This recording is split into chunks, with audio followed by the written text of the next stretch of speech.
O que a gente tem assistido são órgãos que não estão preparados organizacionalmente para aplicar a nova lei de licitação.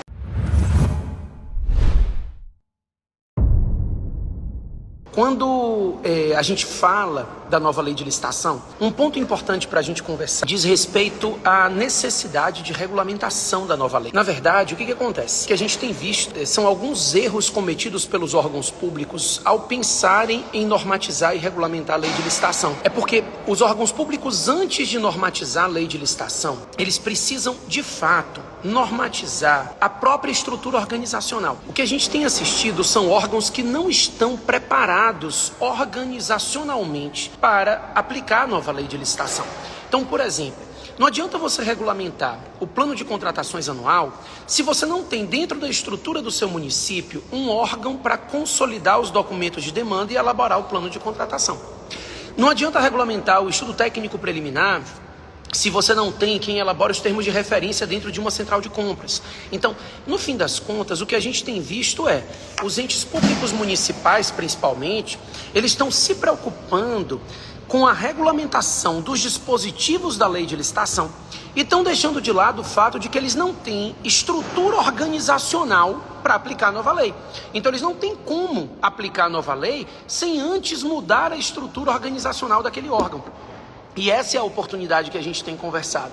Os reais especialistas na nova lei de licitação conseguem mostrar ao órgão público a importância de fazer uma regulamentação completa, partindo desde a estrutura organizacional até a análise dos ETPs, dos TRs e assim por diante. Mas enfim, o que eu quero que vocês entendam é que para você conseguir montar o seu portfólio e oferecer aos órgãos públicos, você precisa mostrar a esses órgãos que eles vão ter uma necessidade de regulamentar a própria estrutura organizacional antes de regulamentar a lei. Então, os órgãos têm pego aí modelos de normativos de ETP, TR, e acham que pegar esse modelo e aplicar no município vai resolver. E não vai, né? Na verdade, primeiro o município precisa criar a sua organização estrutural, definir os setores que vão elaborar planos de contratação, quais são as estruturas organizacionais que vão elaborar os mapas de risco, quem é que vai elaborar os ETPs, os termos de referência, quem vai dividir ali o trabalho do agente de contratação, porque a minuta do edital vai ter que ser feito por outro agente. Enfim, essa estrutura precisa ser criada dentro do órgão, antes desse órgão começar a regulamentar as etapas do processo licitatório. E essa é o que eu tenho dito, é uma grande oportunidade para aqueles alunos que mostrem aos órgãos públicos que eles precisam de um trabalho individualizado. Eles não conseguem usar modelos gerais, porque esses modelos gerais não vão se adaptar à estrutura organizacional que eles têm hoje. Então, isso é importante, né? Quando a gente pensa em regulamentação da nova lei de licitação, a gente precisa começar partindo da análise da regulamentação da própria estrutura organizacional. Então, a própria estrutura organizacional precisa primeiro ser revista para depois se partir para regulamentar as etapas do processo licitatório. Então, o que a gente tem visto é, os alunos que têm montado o seu portfólio, caminhado em cada um dos entes e mostrado essa importância, têm conseguido fechar os melhores contratos. Porque o que acontece? A União Federal, ela fez essa estrutura organizacional em 2017.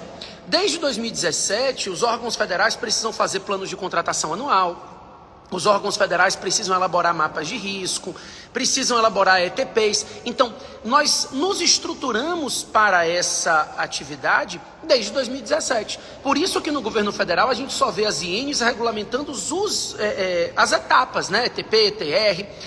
Os municípios que não elaboravam ETP, plano de contratação, nada disso anteriormente, precisam criar essa estrutura organizacional, primeiro, para depois começar a regulamentar as etapas. Então, o que eu tenho dito é, quando a gente vai vendo a implantação dentro de municípios, eu tenho feito a implantação em alguns municípios, em alguns órgãos, e tenho visto algumas equipes do especialista, alguns alunos do especialista fazendo a implantação.